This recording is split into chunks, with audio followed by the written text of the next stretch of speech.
Hey, what's up guys? It's MetaGamesGX here, and we're just going to get into my first place deck profile with Tearlament's Horus Destiny Hero. Been running this for a minute now. I think this is going to be my deck for the format, at least besides Despia and Vanadium, obviously. I just have a lot of fun playing this deck. It's one of my OG decks, and I think it's one of the best decks of the format. It has a really good matchup against every other deck. It really just gets over Purrely, it gets over Unchained, and Rescue Ace, you obviously can, you have a lot to do against Rescue Ace as well. So I think it's one of those really good options, and not a lot of people are on main deck Bestial, so yeah. Let's just get right into it. This was from my recent tournament last week. I got first place, and we'll just get into the list. It's a 43 or 2 card list. We have 3 Rhino Hearts, obviously, and then 3 tier cash, and we're just going to do the tier names, one of each of the girls. So I like 3 Rhino Heart because we are on the Toad engine, so having the extra water and it's just a better mill too. We're also on 2 Diviners just for the 2 Millers, or just to be a mill 5, make it a level 6 because we also played Beatrice and then also a Barone.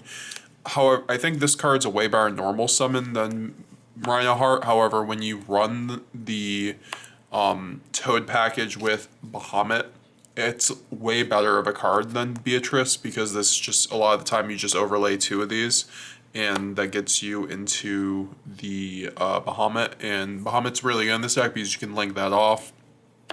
So yeah, that's kind of the ratios there, or else I was on 3 and 2, but yeah, that's what I think it is. Tier Cash obviously being the best name too. Always just recur that, always just try to add that back, have that for follow-up on the turn after. It's always great to try to interrupt your opponent on your opponent's turn too. So many times where I just interrupt on my opponent's turn with tier cash and I just mill and sometimes you're forced to. When they're going to make an unbreakable board, that's when you tier cash, even if it's going to make you go -1, because if you mill, then you're golden. If you hit one of these guys, you're just golden. These are the cards that allow you to play on your opponent's turn and just go nutty. They should probably be banned. However, I will keep playing this deck until they are. And then we have 2 Malicious and 1 Denier. I was on actually 1 Denier, or no Denier and then 2 Malicious. I just like the Malicious build way better because Malicious is one of my favorite cards, but I think it's one of the best cards, honestly, in this deck because it makes you your rank 6 for Beatrice, or if you are running the Wallow. And then Denier is really good because he's link fodder. And then he also just recycles Malicious, so you can use Malicious twice in 1 turn. He's really good for that reason. I've been seeing some people cut him. I would not, personally.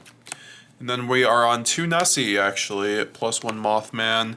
We could cut this down to 1 Nessie, honestly. You really could. However, I think that the 2 Nessie is very good. I don't ever not want to see Nessie, to be honest. I mean, I am running the Horus engine, so sometimes it can maybe conflict, but not really. It's nice just having the Aqua to get into Kaleido Heart. And then you have to run Mothman because that's your other target, and it's a level 4. And then we have the Horus engine, 3 Imseti, 1 Happy. I think this is basically all you need. We run 2. We'll just get these out right now, 2 King Sark.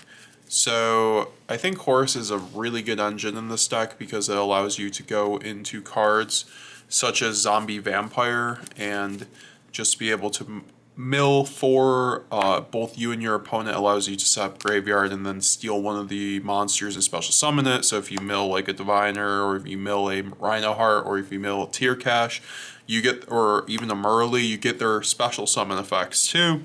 And then you also get whatever effects happen from the mills. So this card's just infinite in this deck. And then plus these guys are nuts. So basically these guys have effects whenever your opponent makes a card leave your field. So you sab these guys on your field and then you start doing things, and then if your opponent interrupts, you're going to get free Imseti and free Happy effects. They're just insane for that reason. That you also are able to play Nibiru simplification game where you just Nibiru your opponent's board, even though how big your board is, and then you can just attack over and just get over them with your with your Horus cards. It's really good.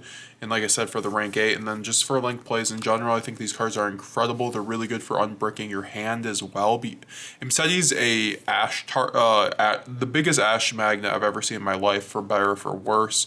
It sucks to get ashed on it, but the thing is, if it does, then you aren't getting ashed on your field spell, so you can play through hand traps a lot better with these cards, in my opinion. But they're not perfect. I just do like them. They're fun. And 3 Nibiru, because it's like the best hand trap in the game right now. These are the non-engine, basically. 2 or 3 Super Poly, 3 Nibiru. I mean, Nibiru just covers so many matchups, and it hurts my deck, it hurts Vanadium, it hurts Rescue Ace sometimes, it hurts a lot of other decks.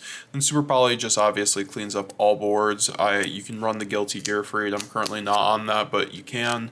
And then you obviously have Guru, Mud Dragon, and your other monsters to be able to just breaks boards infinitely and then discards. I think because so many people are making SP boards, this is definitely very important right now. Foolish, Primeval, Heartbeat, and then 2 Screams, a Trip Karma, and 2 Soliacs. For the rest of the spells and traps, we'll just lie them out. Foolish Burial, because it's just really generically broken. We are not on Foolish Burial of Goods, because it's just a bad mill and doesn't do as much as Foolish Burial. And we needed to get the card count down. We are above 40, but just like Jeff Jones said, like on Twitter in his thread, that we can really just be running other things right now, or higher deck count, because so we can fit non-engine in. With how the meta is right now shaping up, it really does just like, it's okay to go over 40 if you're making your deck able to go more consistently into the broad meta. Heartbeat's really good mill, and that's really good against obviously Enchained and then other decks, so I think Heartbeat's very good. And it's just like and sometimes if you don't have like Heartbeat against certain decks, you just lose. So I think it's there as a failsafe, and it's a really good mill. And it was this or Beast, and we don't have room for Winda, so I was just like, okay, Heartbeat's probably the play. We don't run Raid Soth because we aren't on Fenrir, and I don't like Fenrir because it's a bad mill. And also sometimes it's a brick, so yeah. It's not that great of a board breaker. It's not really a break, it's just not a great board breaker in my opinion. Like, yes, it board breaks, but it doesn't.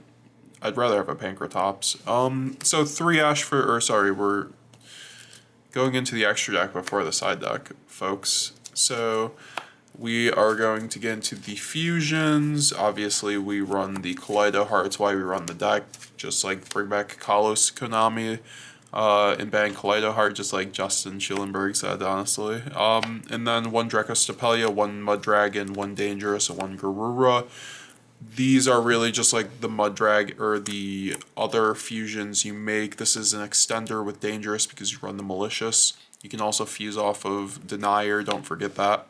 Very important. Then, so yeah, Dracostapelia is probably definitely the weakest one of this, but you just still have to run it. You need it for certain matchups. You don't want to not have it for those matchups. Mud Dragon's amazing. I've contemplated running Instant Fusion just even for him because you run the, obviously, the Toad Bahamut package, which, so if you had more access to the waters for Bahamut, that would really help in my opinion. So that's where we are with that. And then for the rest of the rank 4s, 1 Time Thief and 1 Bagoosk.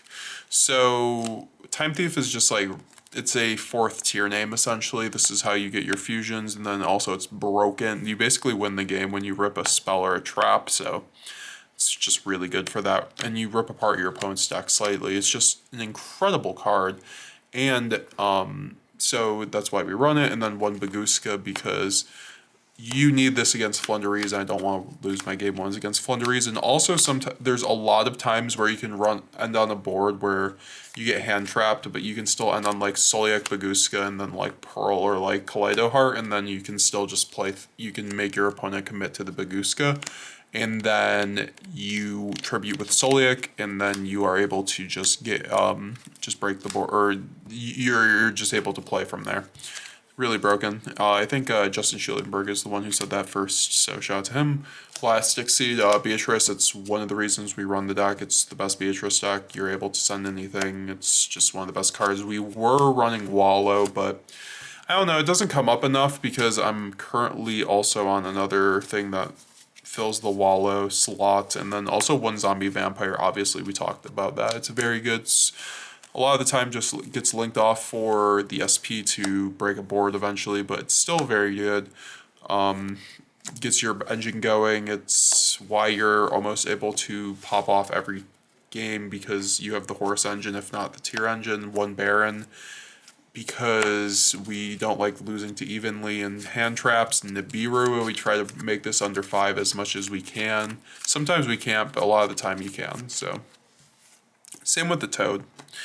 1 SP, 1 Sprine, really standard for the stack right now. This is one that I want to run 2 on some level, but like you can recycle it, so you don't need to run 2 in the stack, thank God. My wallet. And then 1 Sprine, it's pretty good. It's, you end on it. I would like to be running a Dark. This is the one thing the extra deck is so tight right now. I would like to be running a Dark right now. I'd like to be maining a Dweller, but you see I'm not. I'm siding it, and then an Underworld Goddess. So I think that Wallow is good. I don't like running Shyama. I think Shyama, I've lost more games than I've won with that card because of bricking on it. So Underworld Goddess, I don't think that with my current sub I can make Wallow that consistently. And Underworld Goddess kind of gets over the Minkanko and the Purrely matchup. And then like Marine Cess or just anything with Link decks. So, and it catches people off guard. I think that the thing that sucks about this in the deck is that you run out of resources a lot of the time by the time you make it. So you have to know when to make this and when to not. But I think that this is better for my purposes, but it could be a Wallow. And then, like I said, it could be a Dark, frankly, but I don't know. I do miss Dark. I will not lie. Same with Cross Sheep, but Cross Sheep is just like a luxury in the deck. You really don't need it. And then we are going to get into the extra deck or side deck. So we're running hand traps, 3 Ash, because you need it for obviously a Rescue Ace and Unchained, and then it's really good against really every deck in the meta. And I think that also because Rescue Ace is setting up boards with like Baron and stuff like that, you need to have more hand traps, so this goes in instantly against them to try to just bait into or just stop them from setting up a huge board. Just stop that turbulence. It's really important. And then the draw for Vanadium, and then my deck, and then other decks. You just need it in my opinion, because that's the only card that really stops that deck. Besides, I mean, Nibiru sometimes, and then a Thrust package. We're running 2 Thrusts because I would be running 3, but the thing is with this deck and my side patterns is I don't want to side in 3 Thrust at any point, because I'm going to like brick on it at some point. I might up it to 3. It's just like the best card in the side deck, no doubt, but like 2 has just been fine in here, so we're just running at 2. 1 Lightning Storm, 1 Herald, and 1 Evenly. It's really small package actually this time around. So this is obviously for Purrely, and then this is for Rescue Ace or really anything else, and then Evenly for anything else. So yeah, that's just kind of, this could go 3, and then like triple tack, I don't know, triple tack is good. I just didn't have the space for it, so you could probably see triple tack in here next time. I don't like siding triple tack, I'd rather main it, if that makes sense. And then 1 Necro World, 1 Zombie World, it's good against Unchained, and then Flunderees. I just want to secure my bad matchups, because this deck has such a great matchup against every other deck outside of like Flunder, so and also it does hit the Unchained matchup and sometimes Dragon Link, so it is there for those reasons, and it really catches people off guard. And then Crime and Dweller, because Dweller just wins the mirror match. You need to side it, and I never blind Dweller unless I know the person is obviously on a tier Unchained deck, so I would just side this. There's no reason to main it. And then 1 Crime it goes in anytime I go first. And then also sometimes going second if I know they have Bestials, because you can obviously recur it. But not really. Like it's really just, it's good for that reason, but it's just going first. You need it for Evenly. Like even if you sub like for those boards you can't sub Baron, you just really need it, or else you're gonna get blown out. So yeah, that was the side deck, that was the extra deck, and that was the main deck. Like I said, I could see myself running cards such as triple tack, another thrust, wallow. I was running Tikaboos because it's kind of good to turn skip, but there's not as much shifter in the format, so this isn't really as needed. I was thinking about running imperms because imperm is another way to get around rescue ace, and then tactics, and then dark ruler no more because it's really good against Vanadium, so I think I could see myself running that. And then obviously we were talking about Winda before. I think Winda's fine alongside Beast, but the thing is you don't have the room for it, and good players just know how to play around Winda. And when they see the Beast, like, and they see a fusion, they'll just know what's going on, and they'll be able to play around it. D Barrier 2 would be a nice turn skip for the thrust package, but I just don't have the room, and also I don't think it's that important, but it very much could go in. Zephyros is obviously a card that a lot of people are manning with Horus, but I just don't like it. It doesn't do a whole lot. It's nice you can search off dark, but like it's kind of mid, so I just don't see myself needing to run in the main at least. And then obviously a dark. So these are all cards I could see myself running, and these are things that you could consider yourself, and take into mind with Rescue Ace, Tier, and Unchained really being the best decks right now, and Purrely obviously, that you have to be prepared for those. So I will be seeing you guys later. Thank you so much for watching. And we're almost at 2,000 subscribers. Let's get it, folks. Leave a like, comment below. What did you guys think of the deck profile? What would you guys like to see next? Do you guys want to see my Brandon profile, my Vanadium deck profile? I'm going to be recording a Edison deck profile after this and Goat deck profile, so you guys will be seeing those. But yeah, see you guys later. Have a great day. See you guys. Bye-bye.